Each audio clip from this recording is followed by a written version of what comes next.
She's excited about that, so I think she's got one more or two more to Which do. is why She said both she of was these starting on Bibles are English probably, Yeah. I know this one's Yeah. 20 years old. So y'all excuse my T-shirt. You look fine. I forgot to bring a change of clothes, and I was working on air condition, which turned out to be the easiest fix I've had on an air condition ever. You usually don't hear those words in the same sentence. No, the breaker was off, and I turned it on, and I take full credit for doing There you that. go. So Well, that was easy, huh, bro? it was You ridiculously want something easy. to drink, Brother Mark? I'll get it. Oh, well, if you want to, I'm not going to argue with you. What you want? A Sprite, maybe. Okay. Sounds But good. what tripped the breaker? That ain't gonna work on your nerves? No, if somebody turned it off. No, if it was tripped, I would That be out was there trying to nice. figure it out. That But ain't good work. someone turned it off for some reason unknown to me, and so yeah, I flipped it on and it ran, and I was so happy. Yay. So yeah, no, if it had tripped it, I'd be freaking out. It would be the compressor, and we'd have to replace the unit, and we'd be out $5,000. I was But about we're to say, not. Brandon and Jen just had to replace their indoor and outdoor unit. I think they were like $6,000 deep or something like that. Not bad though. Yeah. I don't know how big their house is, but let's see. I talked to somebody the other day, changed a 5-ton unit, and it cost them about $8,000. So it's a lot of money to be cool. But can't live without it here. Really can't. Okay. So we are. Let me get that off of there. Ooh. We're going to look at the last part of chapter 26 again with Esau's wives. Because we kind of run through this and we're thinking, thank you so much, dear. You're so welcome. We ran through this, and so Esau's 40 years old and decides to get married. So I don't know what, after 40 years, you ought to figure out what's the point of being married. But 40 years old, he gets married. Just a joke, I'm kidding. And he took Hethite women, which were the daughters of Abimelech. His father had made a treaty with Abimelech, and so this, you could construe this as some kind of treaty arrangement that he's married these women. But it turns out that neither Isaac nor Rebekah want these women a part of their lives, much less their sons' lives. Okay, but so why is this so important? It says that he married Judith, the daughter of Berian the Hethite, and Basemeth, daughter of Elon the Hethite. And it says they made life bitter for Isaac and Rebekah. So typical daughter-in-law story, right?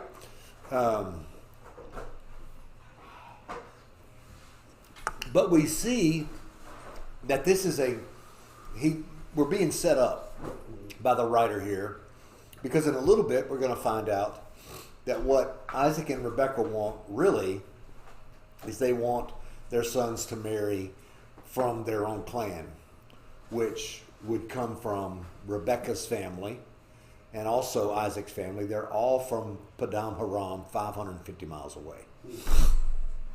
Because one of the things that is being established in this story that is yet to be established clearly is that God is interested in a geography and a genealogy. Hey, that's okay. When Shelby said you were going to be late, I thought like 15 minutes late, so I went ahead and started.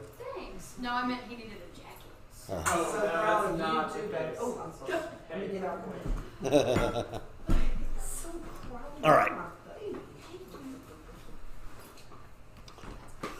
What was I talking about?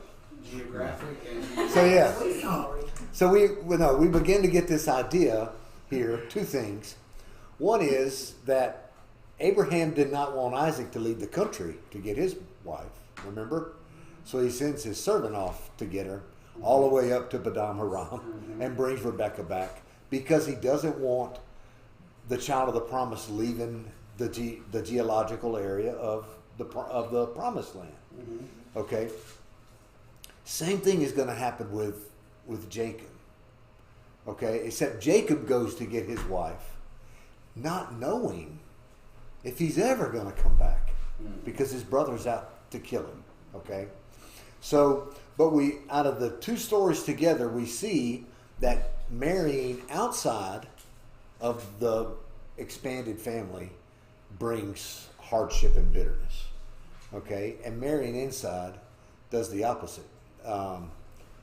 There's life that comes out of that, because all these introductions to one another happen around what?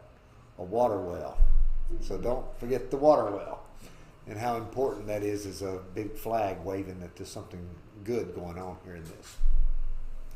So that's the importance of this little passage, is it shows that the bitterness that happens when you marry away from the family of promise as opposed to within it.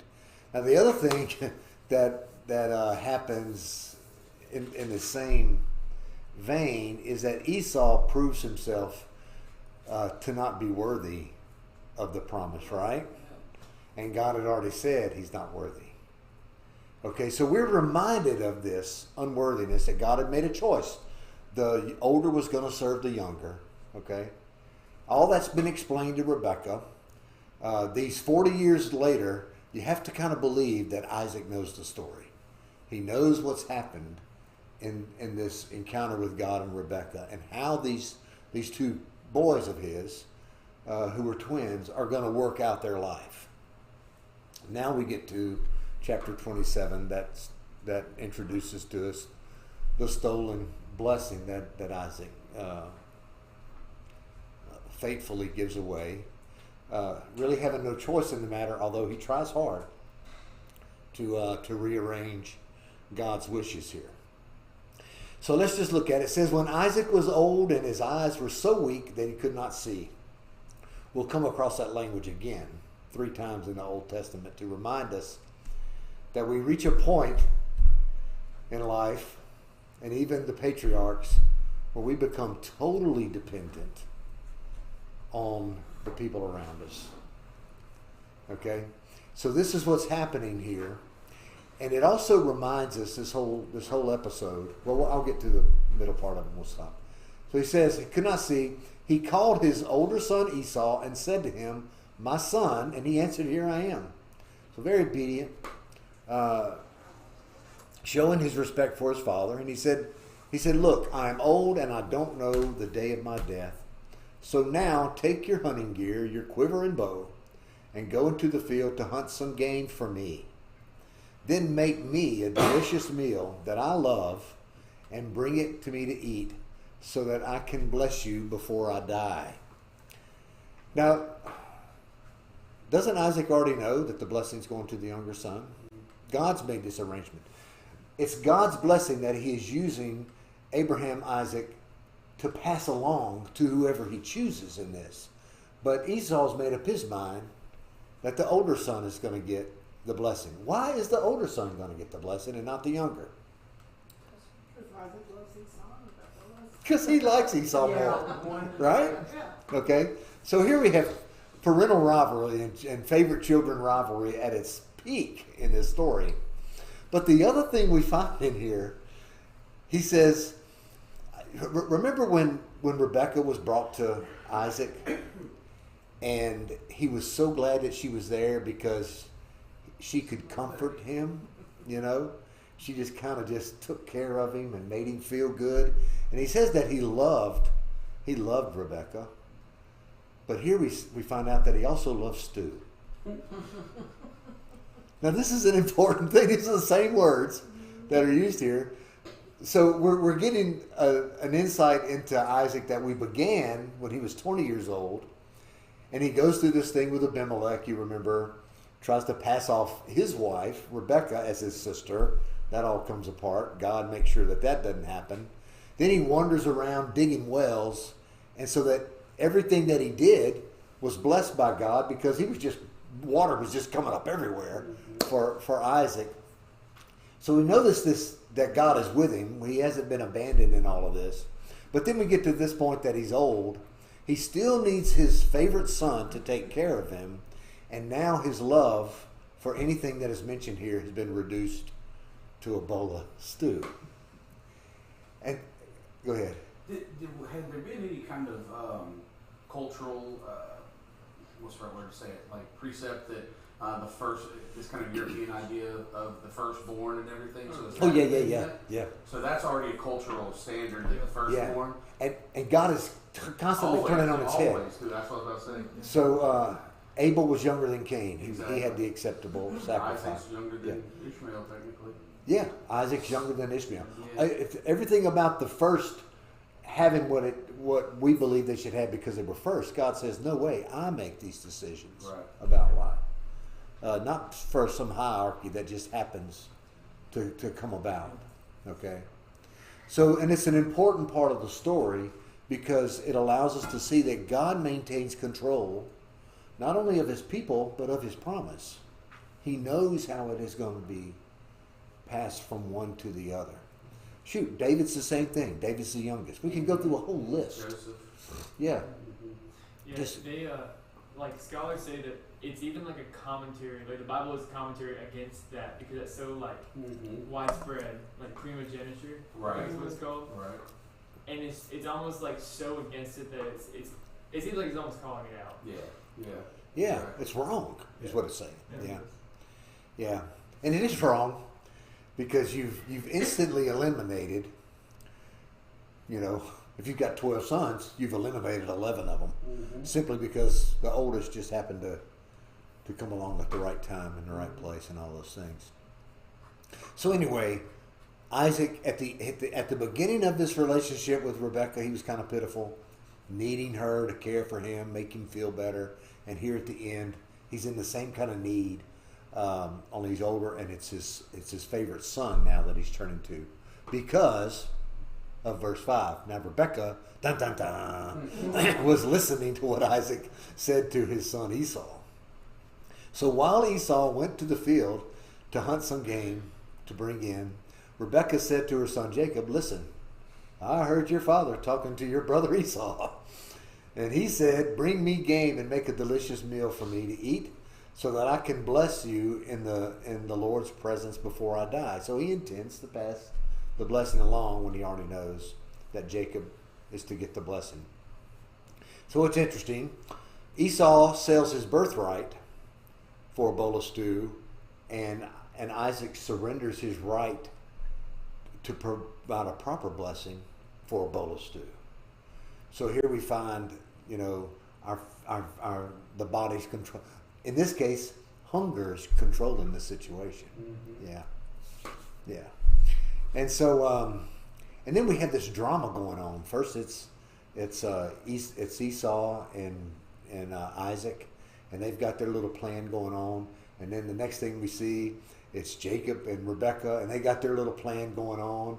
And then we'll see next that it's Isaac and Jacob, and the whole way that unfolds, and how there's every opportunity for Isaac to put a stop to it, but he really doesn't want to, because he's getting what he wants.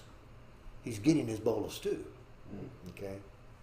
And so really he's paying for the bowl of stew with the blessing that God had given him to pass along to the one that God chooses, only he wasn't choosing the one that God had chosen. So nothing's right about the story. I mean, everybody's got their own little sly, underhanded thing going on. So he says, bring me game. Now I heard him say, bring me game and make a delicious meal for me so I can bless you in the Lord's presence. Now, my son, listen to me and do what I tell you. Rebekah's taking control. Go to the flock and bring me 2 choice young goats, and I will make them into a delicious meal for your father, the kind he loves. There's that word love again. Now his love for the stew is being used against him. You said it's the same with all of their different versions of love. It's the same one. Yeah. That's crazy, isn't it? Then take it to your father to eat, so that he may bless you before he dies. So Jacob answered Rebekah's mother and said, look, my brother Esau is a hairy man, but I'm a smooth skin fella. Suppose my father touches me, then it will be revealed to him. Then I will be revealed to him as a deceiver and bring a curse rather than a blessing to myself. Whoa! Take a rewind all the way back to the Garden of Eden. Mm-hmm. Okay, He says, I will make myself a curse because I'm the deceiver. And that's what the serpent was. He deceived Adam and Eve, and he was ultimately cursed. So you can't get away from this stuff. It's like God is saying, even the ones that I choose carry the curse. There's going to be a day where they're going to carry the blessing. It's just not here yet. So he's carrying the curse, or will carry the curse. But his mother said to him, your curse be on me, my son. Just obey me and get them for me. So remember, God never cursed Adam or Eve. He cursed the serpent in the ground.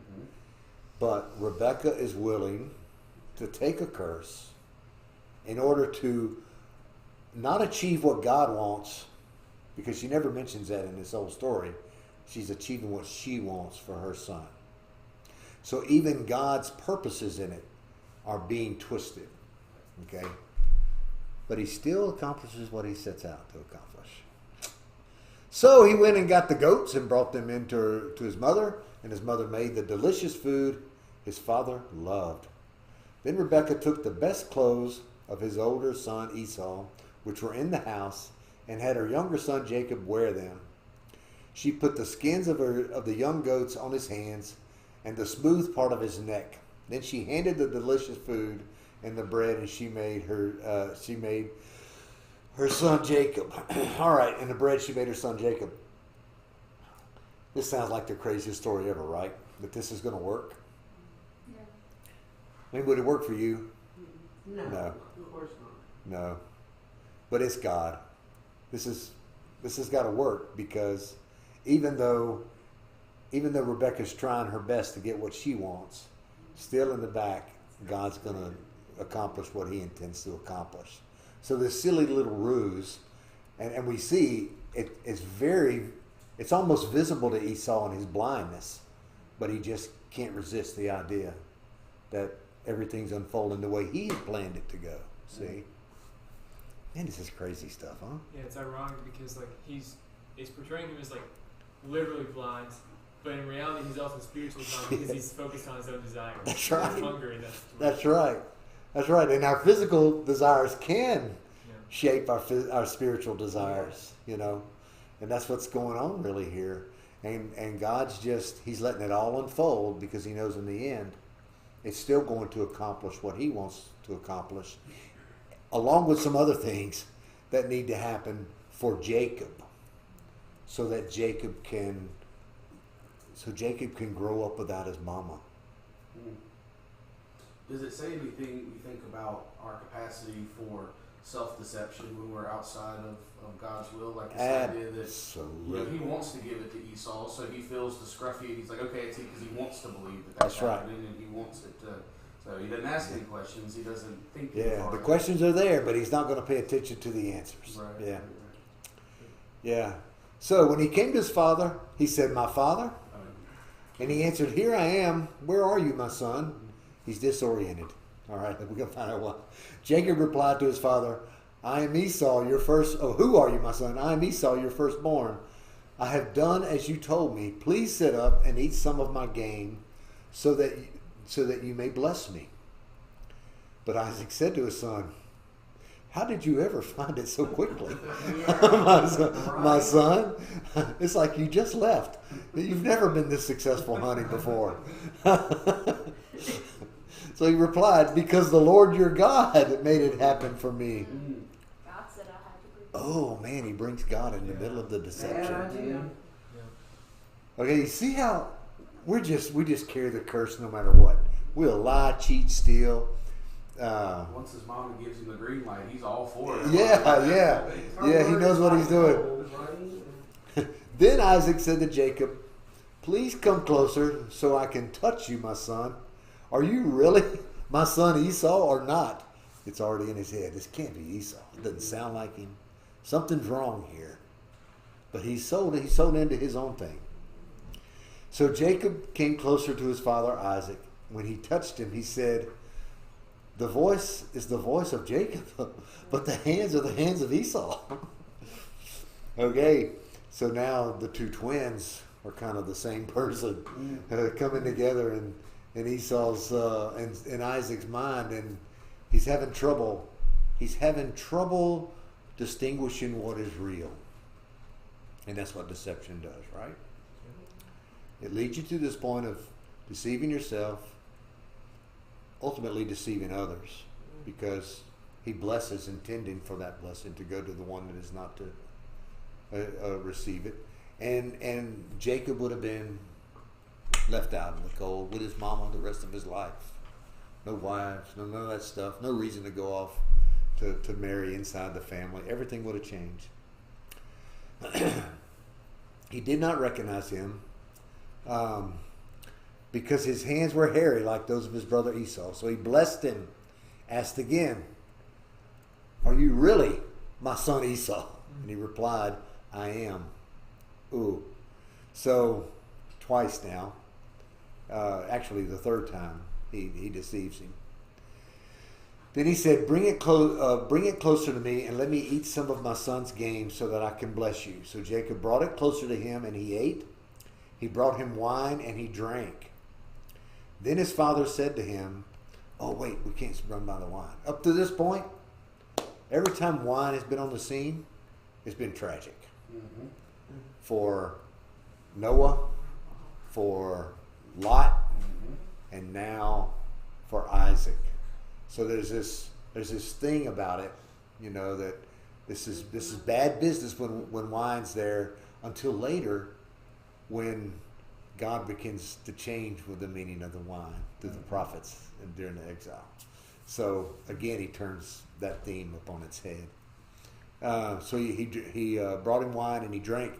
Then his father Isaac said to him, "Please come closer and kiss me, my son." So he came closer and kissed him. When Isaac smelled his clothes, he blessed him. Okay, so he's let all of his senses, his sense of taste, his sense of smell, his sense of touch, he's relied on all of these physical things and has not been able to identify his son. Now imagine that. Imagine that for you as a son or a daughter. That's the only way your parents ever knew you. Is the way you smelled, the way you sounded, the way you felt when they touched you. Not much there. Okay? Even for the one that was his favorite, he still couldn't tell a counterfeit from the real thing. So Isaac had a lot of problems. He really truly did. And that's fine when you look at Abraham at one end and Jacob at the other. When we look at Isaac in the middle, there's not a lot there. He's just kind of a placeholder until God can move this thing through. Not that God doesn't love him, but he just doesn't function in the same way because he's just a different character in Scripture. The high moment of Isaac's life is digging wells. Mm-hmm. That's it. He ain't going to be slaughtered too. So I mean, there's a little bit along the way. yeah, yeah, that's true. Yeah, he did have a adverse childhood experience early in life. My dad almost killed me. I remember that one. Y'all give me a break. Couldn't find a lot of comfort from him after that. There's always jokes about the ride home. Yeah. Okay, sorry about that, son. I understood what I was doing, but man, I didn't know it was going to turn out like this. I bet you're glad. So then he says, the smell of my son is like the smell of a field that the Lord has blessed. May God give to you from the dew of the sky and from the richness of the land an abundance of grain and new wine. May people serve you and nations bow in worship to you. Be master over your relatives. May your mother's sons bow in worship to you. Those who curse you will be cursed, and those who bless will be blessed.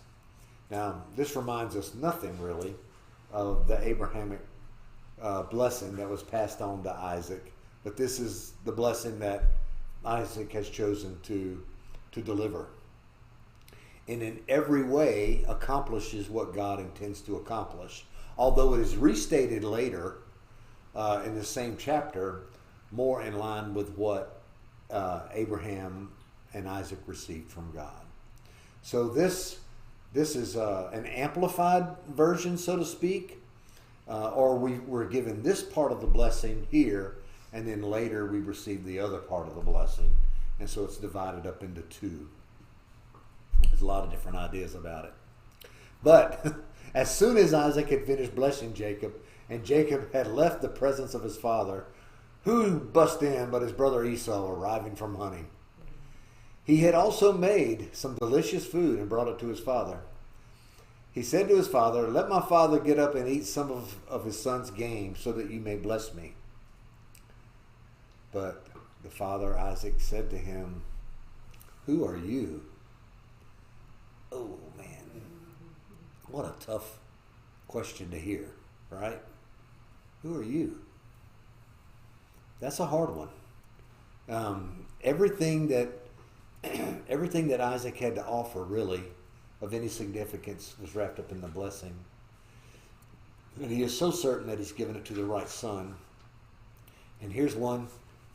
Sounds like him, feels like him, smells like him, but he doesn't know who he is until Esau.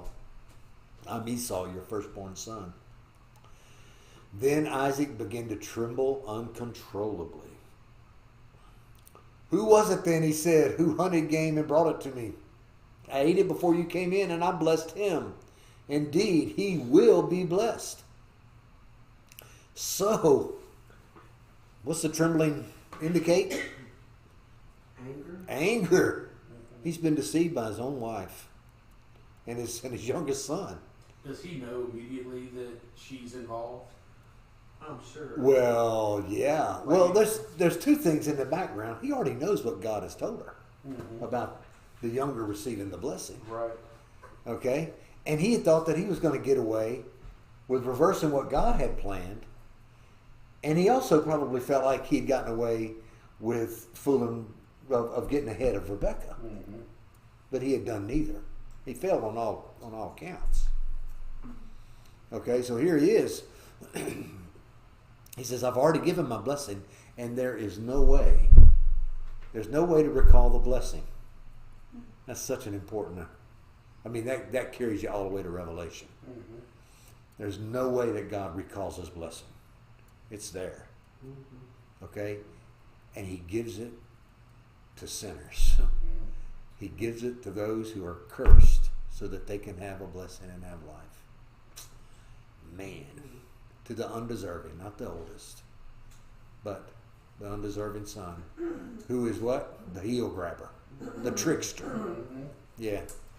So God's not fair, is what you're saying. Some would say he's not fair. I would say he's abundantly compassionate and merciful. Esau wouldn't say he's fair. Esau would not say he was fair. But Esau, the strange thing about this whole story, God doesn't come into it unless you're giving or receiving the blessing. Right. That's all. In this story, that's all anybody cares about when God's concerned. Where's the blessing at? It's escaped me, and it's escaped the one that was giving it. You know, y'all reminded me of something. I saw a video where this Islamic fella and this Christian were debating, and the Islamic fella said that God is not merciful because he sacrifices the sinless Christ in lieu of the sinners, and he claimed that in Islam, Allah is merciful in that he forgives transgression. And where the Christian fella failed, I think, to adequately rebut that is that God is ultimately both, because fairness from the beginning is condemnation and death for us. Yeah. That's what's fair. Right. And so God achieves what no other deity, we talked about the false idols and stuff in Sunday school a lot, and what no other deity achieves is this completion of both mercy and justice, because Christ provides the justice, and so he's both 100%. That's right. Because a lot, like with Islam, I think the biggest issue with their whole religion is that you have a law, and he has the law, just like we would say God does. Exactly. But he doesn't forgive based on a sacrifice that Christ made, like the payment for sins. He just forgives arbitrarily. It's just like, I guess I'll change my mind. Like, I'm not going to hold it against you. Right. So for mine, but there's still a penalty that you just dismissed, And so that's unfair. Exactly. Yeah. Exactly. Because you can't achieve justice. In Islam, there's not justice and mercy. It's justice or mercy. And so, but you're right. God our Father is justice or mercy. And there's a certain amount of works that has to be performed in order for Islam and all that kind of stuff. Yeah, that's a sticking point there. So when Esau heard his father's words, he cried with a loud and bitter cry. And we hear that from Lamentations and some other places later. It is like the prophets and Jeremiah remind us that the exile that they're in, it's the exile that Esau went in. Totally rejected. He stays in the land, but he doesn't have anything as a result other than what he's able to gain on his own. So with a loud and bitter cry, he says, "Bless me too." But there's no blessing left. He says, "Your brother came deceitfully and took your blessing." So now he's saying, I didn't grant it, it was taken. And it's true. Although by taking it, there's no way to undo the granting. All right? So he said, "Isn't he rightly named Jacob?" Meaning the heel grabber, the trickster, the one that tripped you up. "For he treated me twice now. He took my birthright, and look, now he has taken my blessing."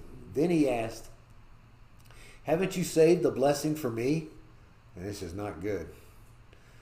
But Isaac answered Esau, "Look, I have made him master over you."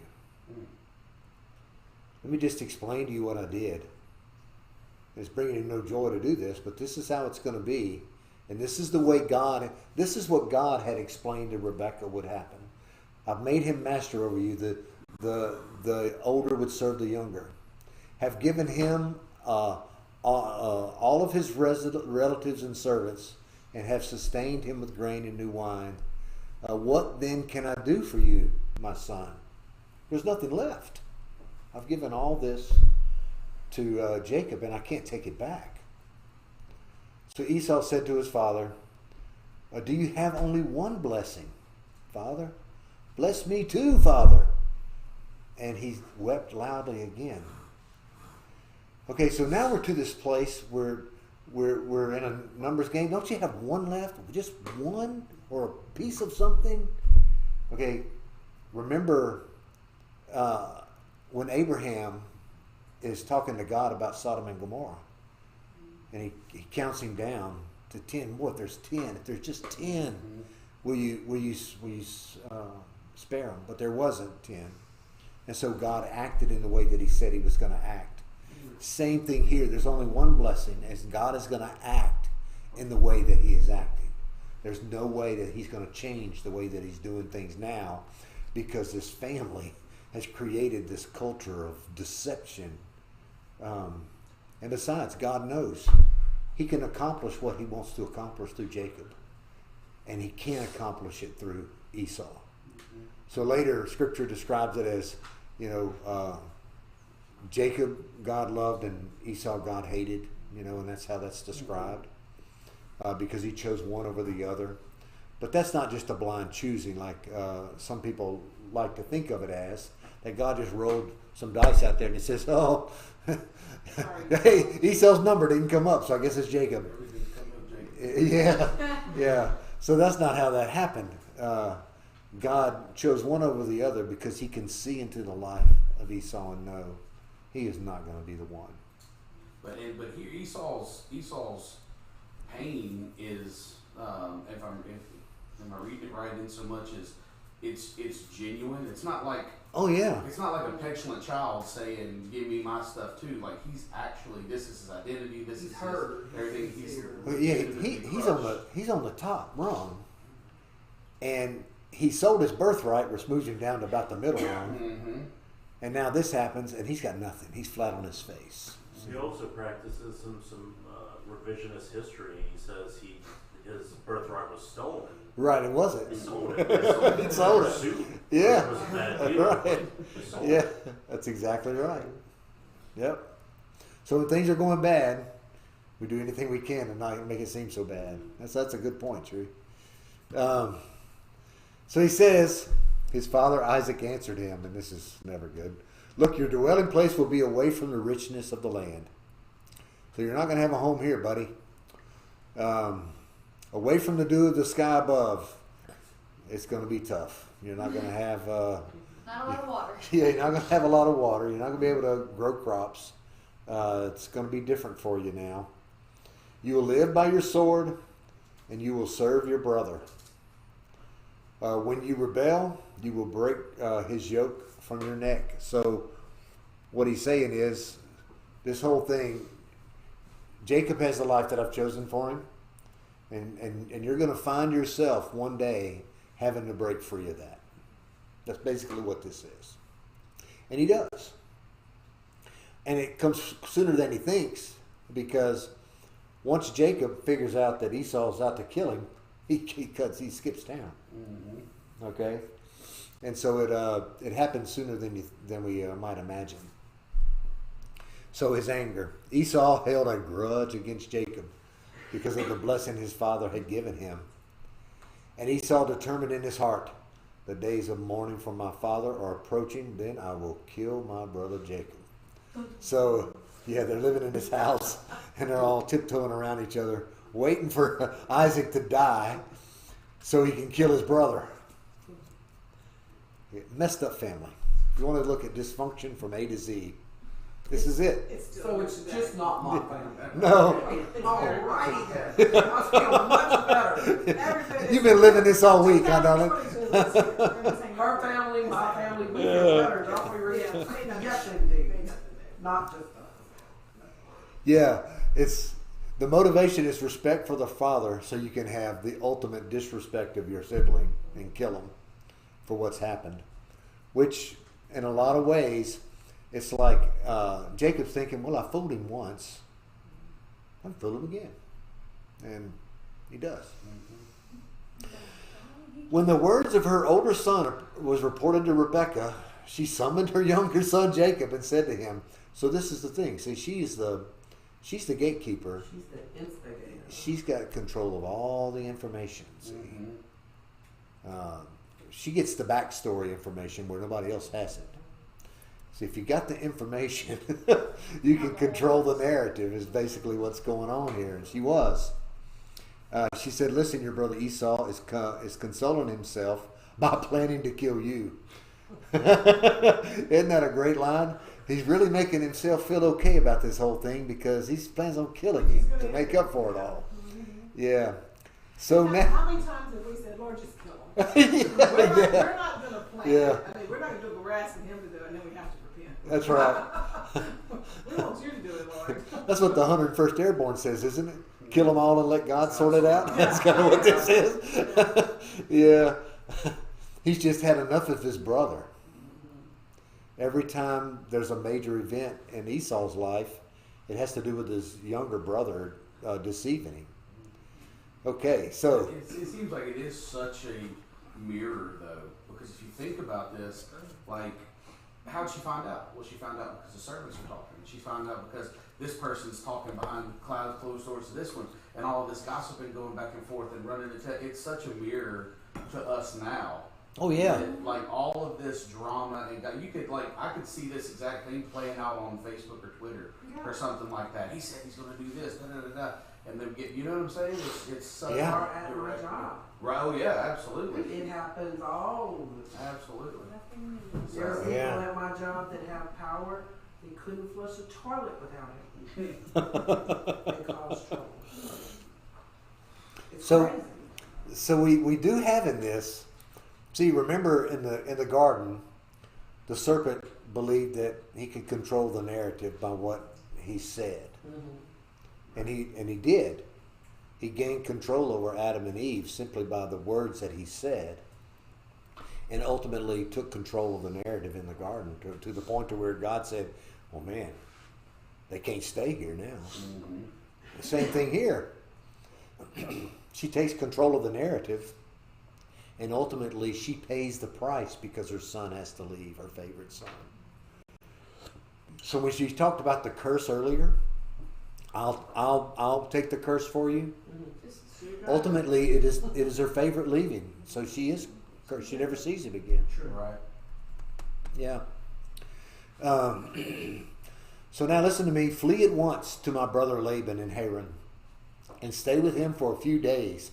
A few days turned into what? 20 years, something crazy. Until your brother's anger subsides, until your brother's rage turns away from you, and he forgets what you have done to him. She thinks this is going to be over in a few days. This is the mother's wish, right? That her children get along and not have this problem. There was a period, and I remember my two brothers went for almost 8 years without speaking to each other. And it broke my dad's heart, until they finally worked it out. It was crazy. Because you want it to work out. You think this can't go on that long, but these things do go on that long. But it can. Yeah. And the length of time is probably complicated by Laban, by Laban deceiving Jacob, Although 7 years, we were guaranteed the first 7 years, no problem. That's what he was willing to pay. We'll get to that later. more than 7 years. Yeah. Then I will send for you and bring you back from there. Why should I lose both of you in one day? She knows she's lost Esau. That's over. And now she's worried about losing the breath out of Jacob. So she's beginning to realize this thing that I've done. If I would have just left it, if she would have just left it alone, and God would have taken care of all of this, and things would have been totally different. But no, got to meddle, got to manipulate. So Esau's aware of her part in all this. Oh, yeah. So that relationship. Yeah. Right. It's done. So everything falls apart for this family all at once. In one day, bam, it's over. And if they would have let God have his way and do it, then who knows what the rest of the story would have been? We'll never know. Right. That's another lesson in this. You can't second guess the result that God would have because only God knows. He still would have been Jacob. May not have been. Well, yeah, but it may not have been all this drama and separation and threat of death and just all these things that happen in this story. And when we know from the beginning, before they're ever born, that God has already revealed to her that this is how it's going to be. So, he did the same thing with Abraham, right? Abraham kept asking him questions. Why won't you just accept Ishmael? And yeah, and finally God sits him down. He said, "This is why." Sarah's going. I made a promise to Sarah too. Basically, is what he's saying there. And so God sets this thing in motion the way he wants it, and he doesn't change. And aren't we glad for that? Because now we know how things can go. So he says, remember at the end of 26, she's talking about these Hethite girls. So Rebekah said to Isaac, "I'm sick of my life because of these Hethite girls." Golly, sounds like she's transferring a little bit of her anger and disappointment on these poor girls that all they did was marry Esau. If Jacob marries from someone around here like these Hethite girls, what good is my life? I just love the way that reads. Marries from someone around here. We don't want them to marry on this side of the tracks, or the other side of the tracks. Like them Hethite girls. Don't ever name your girl Hethite. Wouldn't be good. It wouldn't be good anyway. Just doesn't roll off the tongue, does it? Come here, Hethite. I don't know where that comes from, actually. I'd have to look it up. That is not true. Did you hear her? I call my friend too heifer. She said it's too much like a heifer. Because that was Abimelech's people, Hethites. I'm not sure where they... It's a different spelling of like Hittite. Is that what it is? Yeah. Okay. Yeah, so like... That makes sense. When Abraham bought the field. Machpelah, yeah. The tomb, that was from Ephron, or the sons of Heth. Yeah. Yeah, so same people. That's it. Yep. All right. So we're just moving along faster than I thought we would move through all of that. So any more comments about that whole episode? It's one of the more famous stories in the Bible because like you were mentioning before, God sure seems like he's unjust in that God's the manipulator because we want to see things from the first shall be first. But we find out that God's whole mission to human history is to remind us that the first will be last.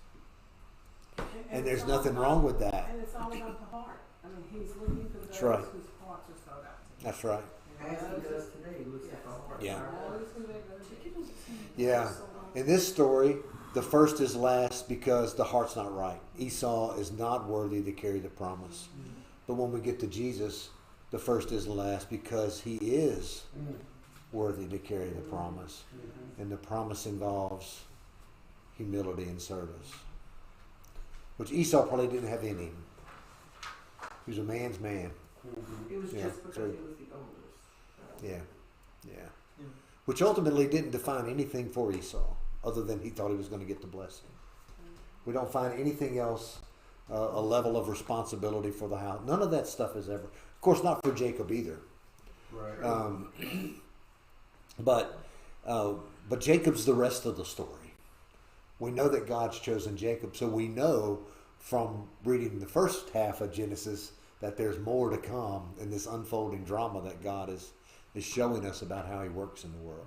It's like a really good movie.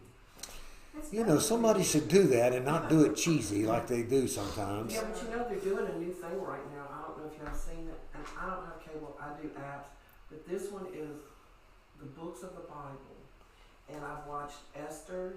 I've watched Matthew, Mark, Luke, and John. Yeah, I've seen those. You know what I'm talking Yeah. about? And they're not brand new, but they're adding to them. Yeah. I think the next one comes out maybe Job. And the one for Esther is pretty good. That was the best one, I think. It was a good one. Mhm. It was very good. I was just looking at this and I've thought about it like I mean, can you imagine the sheer tragedy of I mean, I just think about this. So you're on your way out. Like, you know your time is coming and you don't want to leave. Like, I can't imagine having your family in such turmoil and you as the patriarch. Now, I know he's been, because of his age and everything, he's kind of been brought to this place where has to be cared for and has to be taken care of. But at the same time, I can't imagine that there's any contentment knowing that you're leaving your family in such utter chaos. Your son wants to murder your other son. Your wife is working behind the scenes against you. You know that you have gone against what God wants to, and now that it's over, like, you're at the end of the, that's a tragedy on top of a tragedy, because I mean, I can't imagine, like you said, with your dad, it broke your dad's heart, and it's a blessing that he got to see reconciliation between his two boys. Yeah. But Isaac doesn't, like. It's not going to happen for Isaac. And what happens next in this story is that now that it's done, it's done. And so Isaac has to make the best of the situation that he can at this point, because there's no undoing it. And so we have this next part of the story. When Jacob leaves, he leaves with the blessing and with instruction. Let me ask you something. Am I missing it? I could be brain dead. I worked a long day. Do y'all see that the way this went for Isaac, even the way it came out, do you see that it seems that none of his family has any respect for him? Well, yeah, I think that he's no respect or love. It's all about themselves individually, and you know. I think that, and I think he was about himself. I think the whole thing illustrates self-interest, which is the root of all evil. The love of money is the love of self. Yeah, so that's really what happened here. Everybody's got their own program going on to get what they want. And in the background, God's saying, go ahead, make life miserable for yourself. I know what I'm doing. I've already told you what I'm doing. And because you're choosing not to act within that knowledge, there's no directive here from God. He's given them knowledge. Okay, this is what I'm about. And so now it's up to the adults in the room Isaac and Rebekah to decide how are we going to live with this knowledge. But they do poorly. They do. Because they've got their own ideas about life, and it supersedes what God has already revealed to them. Oh man, okay, you can preach that for a few weeks, because that's what we do constantly with our own lives. God is pretty clear. I mean, he says, I'm not hiding from you. I'm telling you how I want you to live and what it's going to mean. But we're constantly superseding it with other things that we're wanting or interested in, or cloaking it with our own failures. Believing that that's the substance of what life. That's what Abraham did. He was afraid of failure and afraid of harm, and so he kind of wants to supersede what God's doing there. And what you're talking about, it's just like what they did. God's got it planned already, just like for each one of us, our lives. What we do is really just run around like chickens with our heads cut off trying to make it work. It never does. Never works. Never. No. So just yield it and do it. Yeah. And the only way, there's the possibility of it working when we work within the wisdom of God, but it fails the minute that we take credit for it. Absolutely. Because God has an interest in knowing that the wisdom that He has shared with us is building a relationship with Him, not just so that life can be better, because that's what we want.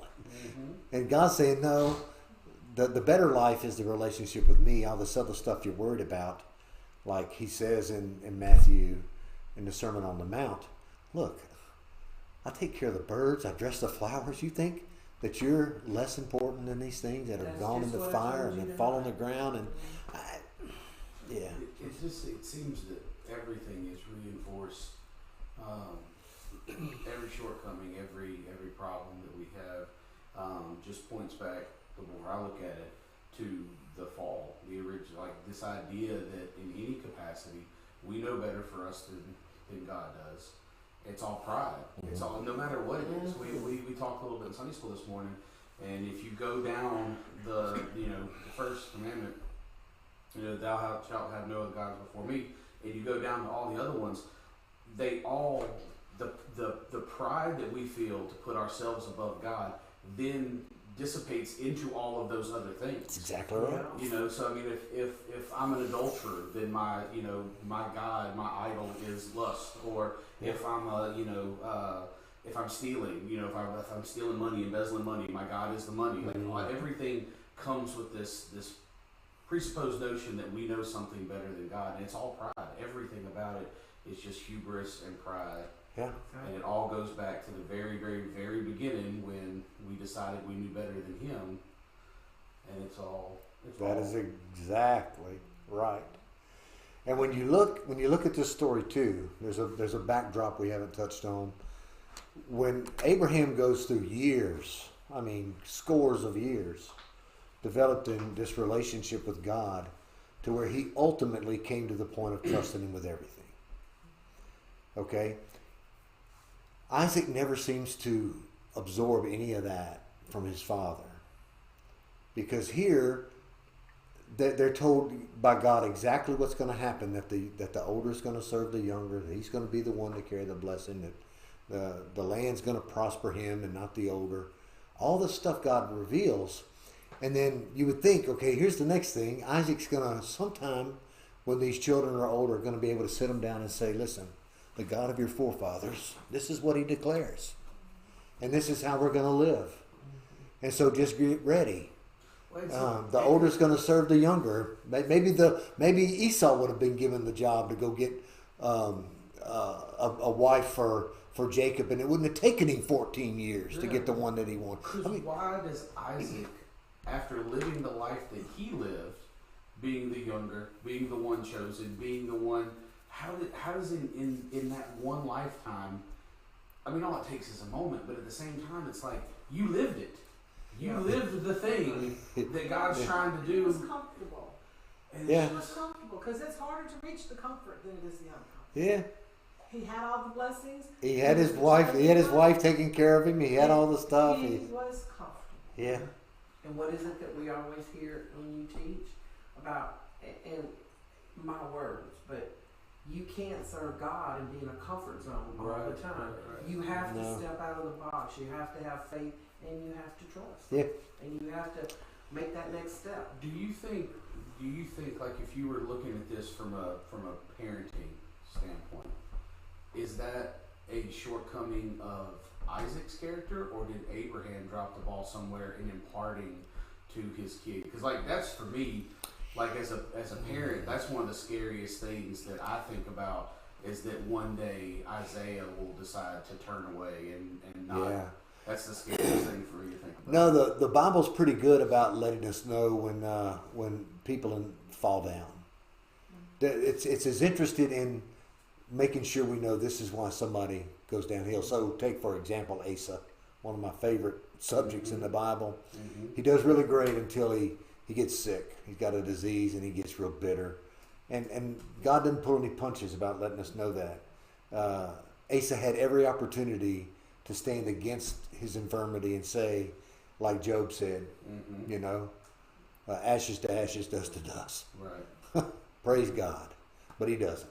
Everybody So we don't have that has at the end of free will Abraham's life. choice anyway. So That's if right. they all have that free will choice. We can Right. instill and we can raise them, but they still have to decide. Yeah. For me, I'm going to serve the Lord or not. Yeah. You know. And one of the things that we find in the story of Abraham, he secures his place in the promised land with a purchase. He purchases that field and that cave. Mm-hmm.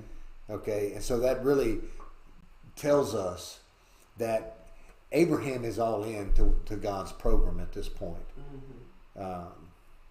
And then also going to get a bride for Isaac rather than Isaac leaving demonstrates for us that, Abraham finished his life well. And it's just that Isaac didn't. He didn't get all that.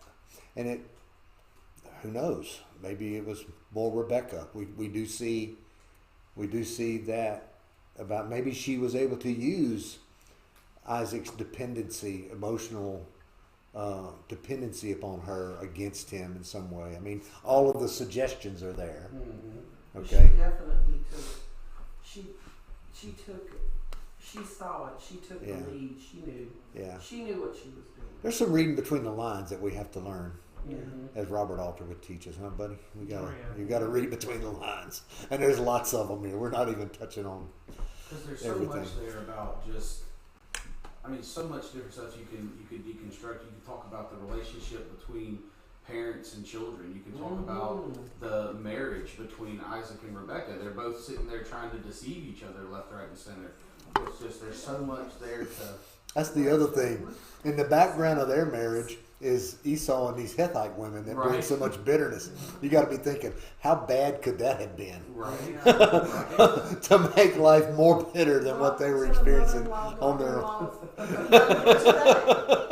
just went to a funeral where the daughter-in-law wasn't welcome, and so they never made peace. Oh, Go, but you can't come.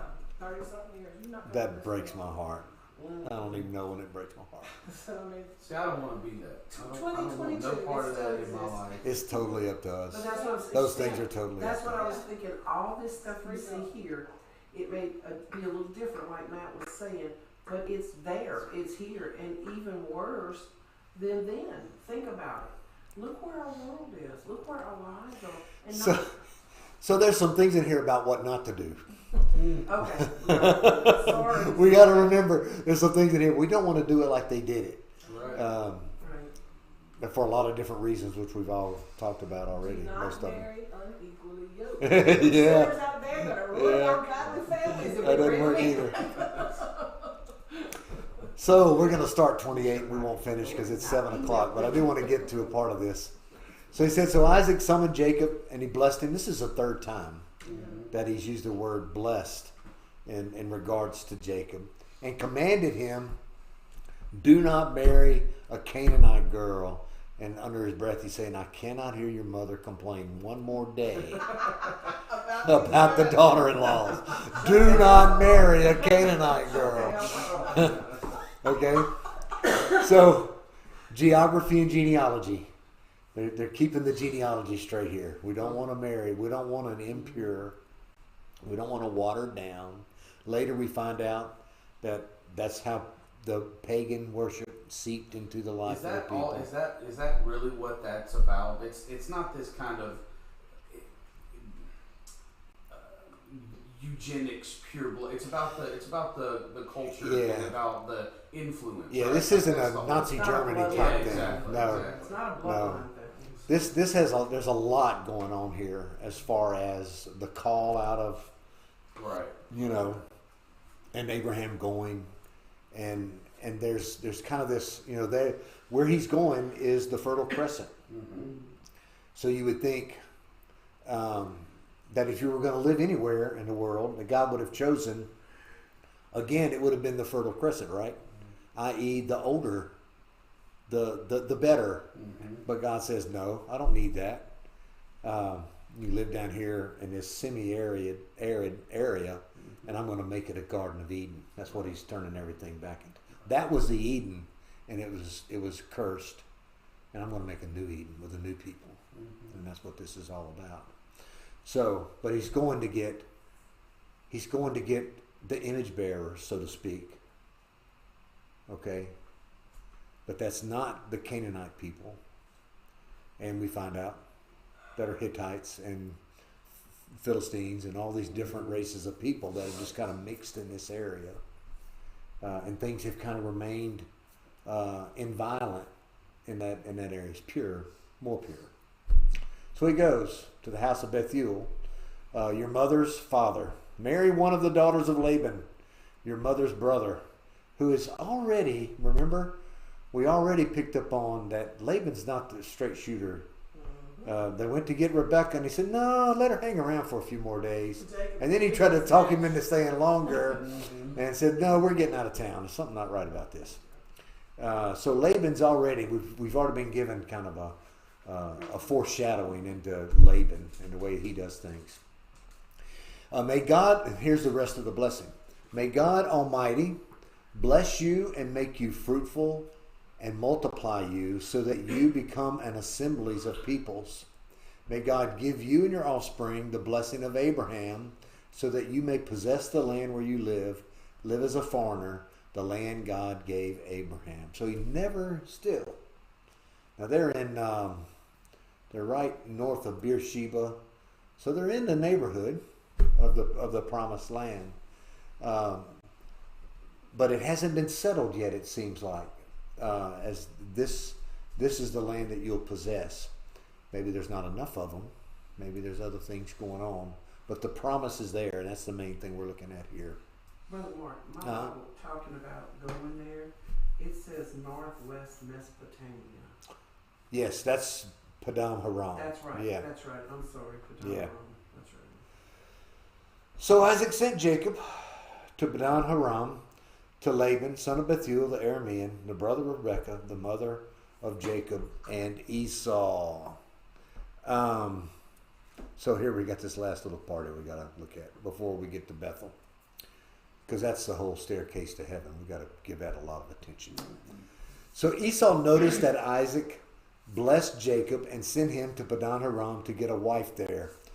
All right, so poor old Esau, he's thinking, man, maybe I can get this thing to turn my way if I marry somebody from my daddy's family. That's what he's thinking. So he says, when he blessed him, Isaac commanded Jacob, do not marry a Canaanite girl. And he's thinking, dang it, nobody told me that. I married two of them. And Jacob listened to his father and mother and went to Paddan Haram. Esau realized that his father Isaac disapproved of the Canaanite women. So Esau went to Ishmael and married, in addition to his other wives, Mahalath, daughter of Ishmael's, Abraham's son. She was the sister of Nahaboth. So we're going to stop there because poor old Esau, he's still living in this world of deception where he's thinking, maybe I can manipulate this a little further. Everybody else is over it. Okay? Rebecca's done her thing. She knows that she's lost Esau. She knows that she's sending Jacob away. She's probably never going to see him again. She thinks she's going to see him in a few days. Mm-hmm. But other things are unfolding there with her uncle. Her brother. that it's going to create problems for her ever seeing Jacob again. Yeah. So, yes, sir. So Isaac just, after figuring out that he was just fooled, he just lets Jacob go. He blesses him again. Blesses him and lets him go.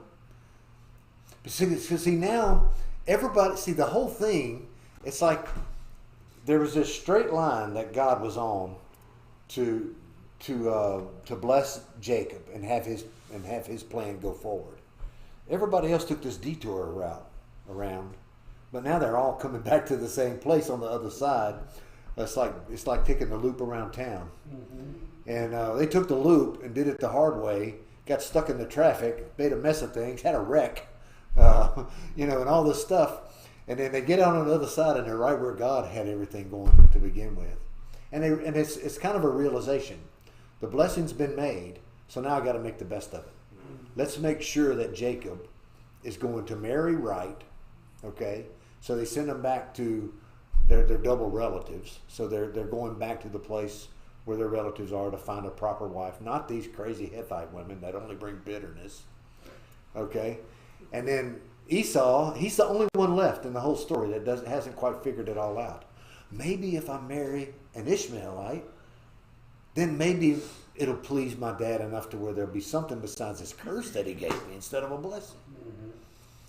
And then really that's the end of where we find Esau until when? When he meets his brother again. Yeah. So that's a story that we only catch in summary fashion in a few sentences when they meet again. So everything about Esau's life, we just discover that God's taking care of him too. God's not out to punish anybody. He's not out to make life miserable. He's just that some are carrying the program of the blessing, which up until this point seems to be good things and a lot of land. Okay?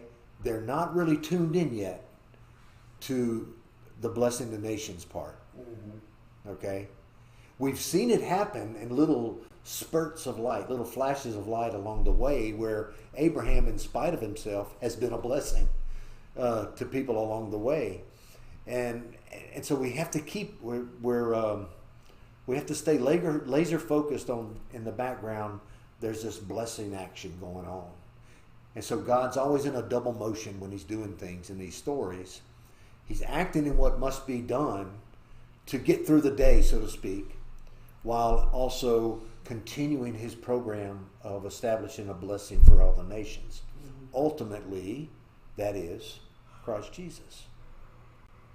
So that God is able to take a story that begins in the Garden of Eden and lace it all together through the coming of Christ and the return that he has promised us. And it is all gift wrapped for us in the notion that God blesses and he does not ever take it back. He is as fidelitous with his blessing as he is with his life. And that gets to be our life. And it just amazes me every time I think about it. Yeah. Yeah. Great is his faithfulness. Amazing. All righty. Good stuff, preacher. Very good.